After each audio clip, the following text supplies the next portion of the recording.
Shamed and Shorn, a Bagginshield fanfic by Mordell, Chapter 1. On the ground and desperately trying to distance himself from Thorin, Bilbo exclaimed, No. You're dead. You're supposed to be dead. I saw you. I saw you die. You died. You died in my arms. He died in my arms. You cannot be him. Bilbo, Thorin called out calmly. No. Bilbo's breathing was heavy and erratic, and he was in the throes of a full-blown panic. This cannot be. His hysterics escalated into laughter. All these years of being called Mad Baggins, and I find it is true. I am, after all. You are not mad, Master Baggins. Thorin's voice was soft, trying to ease Bilbo's fear. I thought about sending word beforehand, but I didn't know how to explain. I couldn't risk. He trailed off, unable to finish his sentence. Bilbo chuckled, his eyes shining with crazed amusement. He thought to ride ahead. The wraith of my dead friend before me thought to ride ahead. How considerate! Then all amusement was gone when Bilbo's face morphed back into horror. And yet he did not ride ahead to warn me of my loss of sanity. Thorin's voice was low and measured. Would you have truly believed the words on paper if you cannot believe me now? Bilbo stared at him, his expression incredulous. He shook his head slowly, tears glittering in his eyes. This cannot be. This cannot be, he murmured, his voice barely above a whisper. Thorin's very soul was weary as he spoke. I assure you it is. You have every reason and every right to turn me away. But I hope you will not, because I am very weary from my journey to come see you. I know I do not deserve it, but I beg you to not turn me away. Who are you? Bilbo demanded, his voice rising. You know who I am. Bilbo clapped his hands over his ears, his shrieking voice filled with desperation. No, I will not hear your lies. I will not. You're not real. You're not him. Get out. Get out. Get out. Get out. Get out. Thorin was overcome by the weight of his weakened state. The toll it had taken on him was finally becoming too much to bear. Each denial that passed Bilbo's lips was like a piercing lance through his heart. He started to lean and sway, his energy quickly draining to nothing. He had anticipated this outcome. Of course, how else was Bilbo to react when the once very dead king under the mountain arrived at the Hobbit's doorstep 8 years later? The scene was an overwhelming one, and Thorin was not surprised that his body would give out. The sight of Bilbo's utter terror had been the final straw. His vision darkened, and soon all he could do was utter a faint whisper of "please" before the darkness overtook him. Thorin's eyes fluttered open, and he was momentarily disoriented. The flickering light of candles and the warmth of a crackling fire illuminated the room, casting eerie shadows that resembled the nightmares he had experienced during his fitful sleep. However, it only took a moment for him to remember where he'd been, at Bilbo's door. As he turned his head to look around the room, he felt a wave of dizziness. Bilbo sat on the floor nearby, hugging his legs to himself and appearing smaller than Thorin remembered him being. The Hobbit looked pale and distraught, and Thorin could tell that he had been crying. The Hobbit's puffy, red-rimmed eyes were locked, unblinkingly, on Thorin's chest, and Thorin gazed down at himself. He was surprised to find his chest was exposed, his tunic cut down the middle, to fully show the hideous scar of Azog's fatal blow. I've been staring at you for hours. Bilbo's words were whispered in the silence, raw and weak. And I still can't believe it's you. Something in Thorin told him to hold his tongue, that the Hobbit had not finished. Instead, he listened, vowing not to say a word until Bilbo said his piece, and let his eyes take in the love of his life. The poor Hobbit's hair was a raven's nest of curls, standing on end in all directions, like he'd tugged at it for as many hours as he'd spent staring at Thorin's scar. The dressing gown was the exact one he'd seen him in, the first time he came to Bag End. Those soft pajamas hung a little loose on his hobbit, which made him look even more alluring. Thorin just wanted to pick Bilbo up and cradle him to his beating heart, and his hands trembled with the need of it. But he stayed still and quiet. After a long moment, Bilbo continued, still staring at Thorin but unseeing. I had to swear my neighbor to secrecy and drag him over here to tell me if he, too, saw a dwarf face first on the newly polished floors of my foyer. A mirthless, breathy laugh escaped the hobbit's lips. He helped me drag you over to the fireplace. You were cold as ice. Bilbo sighed long and loud, his eyes fluttering as if he was finally coming back into his own body. You've changed much, Thorin Oakenshield, but you can be no one else. There was an expectant look in Bilbo's eyes, a fortifying breath, and then a flash of hurt that made Thorin's heart ache. All these years, Thorin, and you never thought to tell me? His small fists clenched tightly, his knuckles going white. I mourned you! Now it was time to speak. Thorin cursed his weak body for swooning and leaving his poor love thinking the very worst. I know what it seems like, and I am sorry. But believe me, I came here as soon as I could, Thorin replied softly, noticing Bilbo startles at the sound of his voice again, regardless. I only awoke some months ago. A hardness that had been on Bilbo's features faded away. Some months ago? Thorin nodded. About 8 months. I was too weak to make my journey sooner.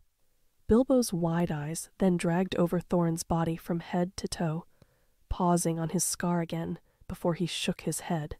You came all the way from Erebor from... Oh, goodness. Bilbo's eyes went impossibly wider with obvious concern. You're in no condition to be traveling so far and alone? Are you alone? The hobbit comically looked around, as if expecting another 12 dwarves to burst into his home and blunt his knives. I am alone. Bilbo's whole body went taut as he glared at Thorin. I need some explanations. Of course, Thorin conceded. May I have some water first? Bilbo's mouth opened and closed several times before his cheeks burned with embarrassment. Of course, he said to Thorin. You stay there. I'll make some tea and bring you something to eat. Please don't trouble yourself. Apparently, at 57, Bilbo was still quite spry, because he jumped up to his feet without even a grunt and waved a hand dismissively. No trouble, it'll do us both good, he said, with a trailed-off mutter as he left the room. Thorin's attention was drawn to the blanket that had been placed over him. He pulled it up to cover his bare and marred chest. It didn't seem like a good idea to him to keep that vivid reminder of his death out in the open.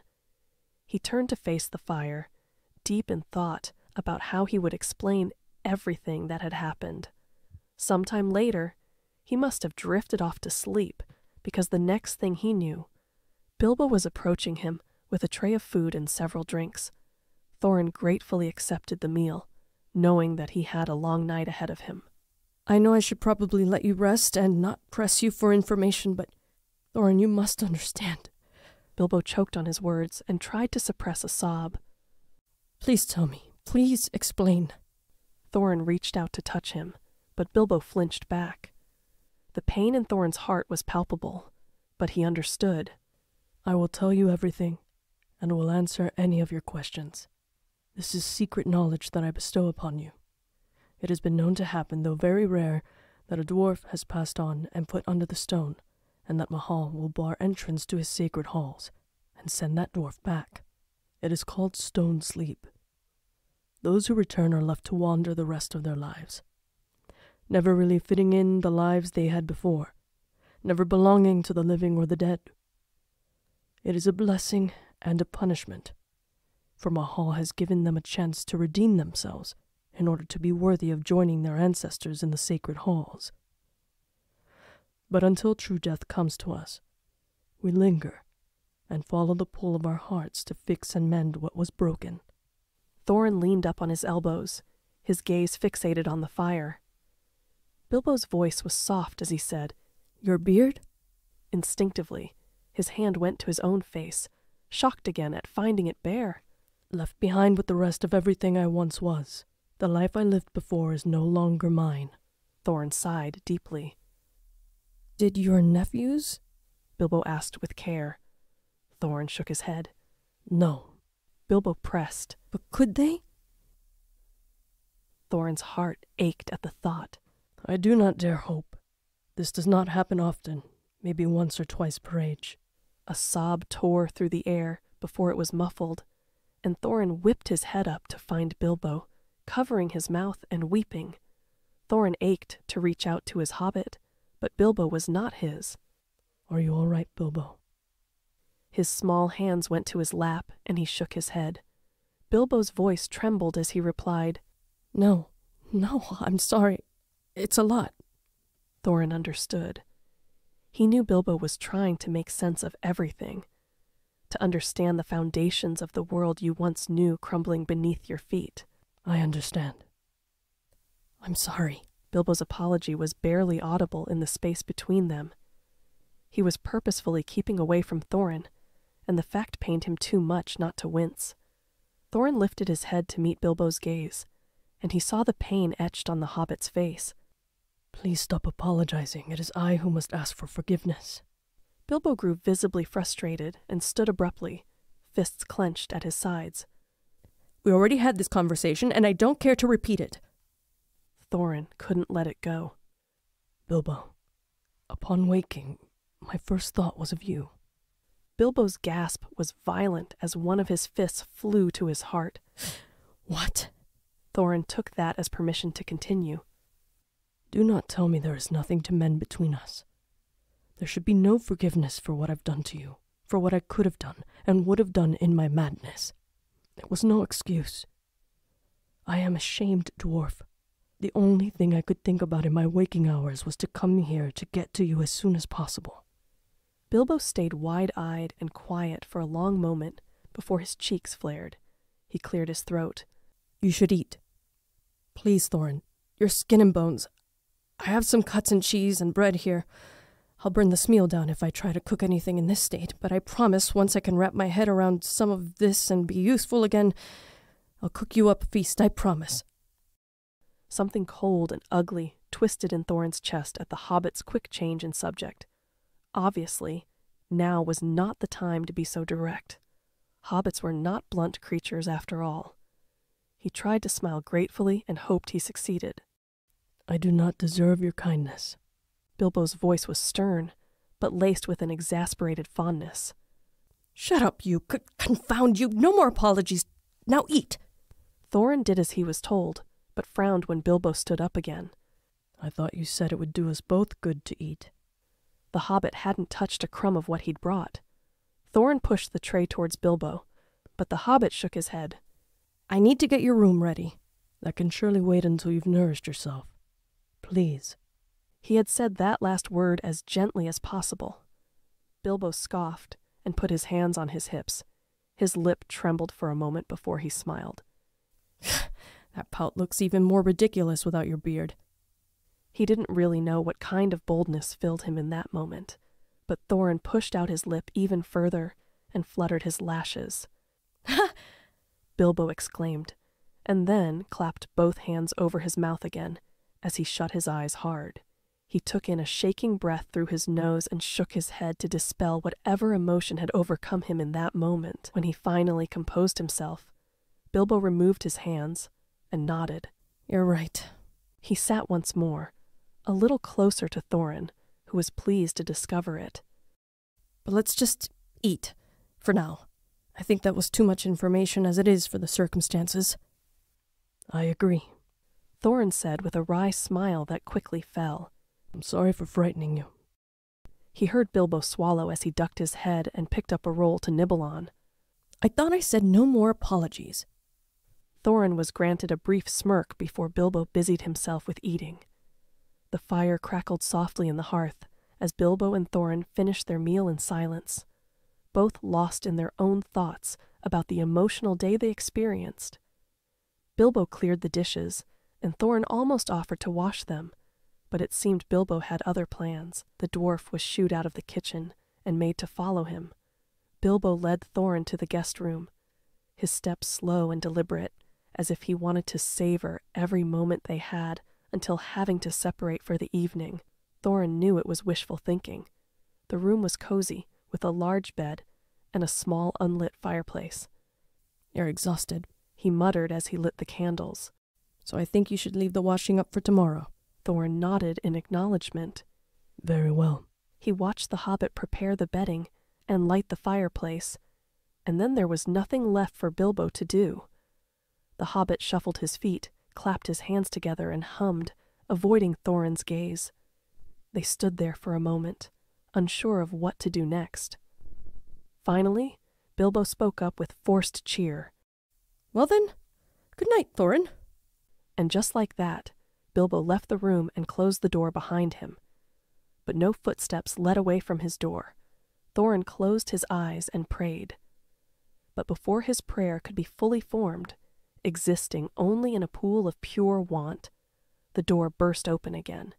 His eyes snapped open to behold his one, red-faced, teary eyes, and a look of pure devastation on his lovely face. "Thorin." It was more like a breath than a spoken name. Silently, Thorin opened his arms. Bilbo sobbed again as he lunged into Thorin's arms. The dwarf embraced his one, squeezing tight. He felt Bilbo's wet cheek on his scar. He'd forgotten his tunic was torn open.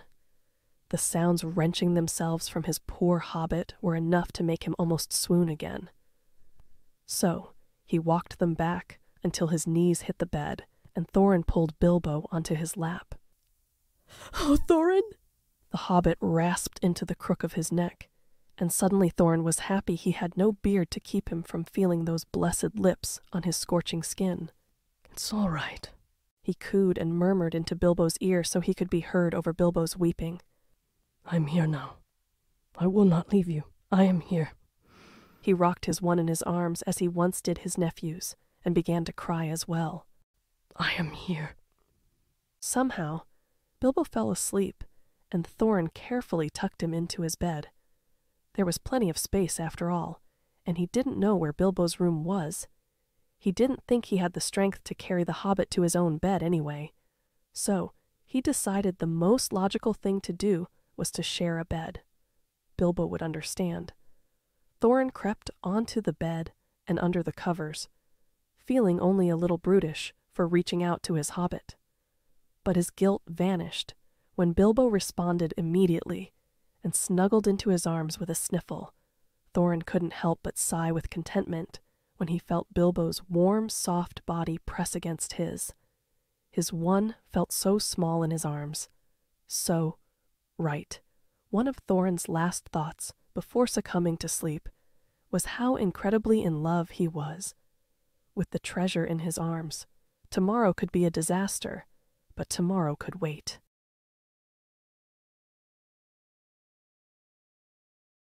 This concludes the first part of this series.